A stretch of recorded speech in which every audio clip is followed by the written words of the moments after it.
Now when it comes to traditional cameras have things called shutters, and some of them even actually have apertures. Now the shutter and the aperture sort of have the same purpose, but they don't work exactly the same way. Okay? And what they're doing is they're allowing a certain amount of light to actually hit your film. Alright? Now keep in mind, if too much light hits your film, then all you're going to see is this great big white blur. But if not enough light hits that film, then all you're going to see is a whole bunch of darkness. Okay? Now what's the difference between a shutter and an aperture? Okay, a shutter is a thin metal plate, and this would be found right behind the lens of your traditional camera.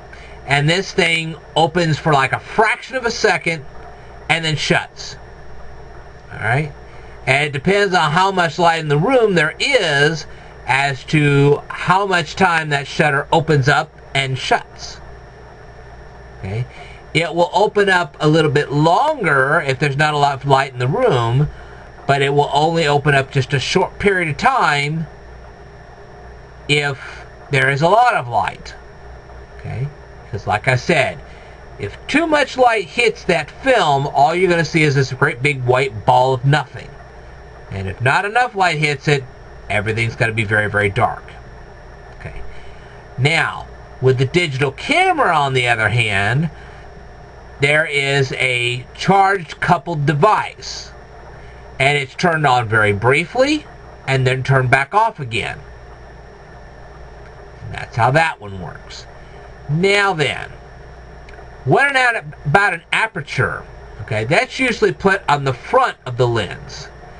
And it actually tries to figure out, before that shutter opens up, how much light there's actually going to be pumped into the lens.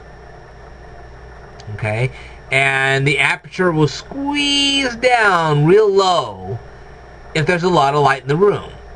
If there's not a whole lot of light, it'll open up great big, so it can let as much light as it can onto the film, because like I said, if the film doesn't get enough light, you're just going to see a bunch of dark images, maybe a few shadows, and that's it.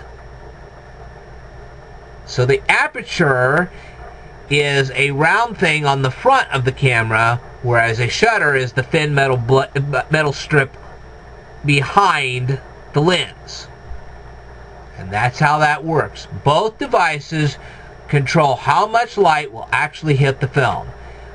With the digital cameras, some digital cameras actually have shutters, and they do actually have apertures. You can actually get apertures for most digital cameras. Not all of them, but many of them. Okay? Especially if you buy a higher end digital camera. And it produces a better result when you do that.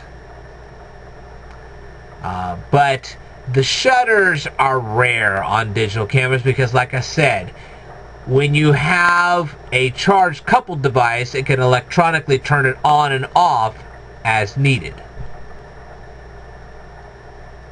Alright, so now you know the difference between a shutter and an aperture. Alright, I will tell you more in a future video. Stay tuned.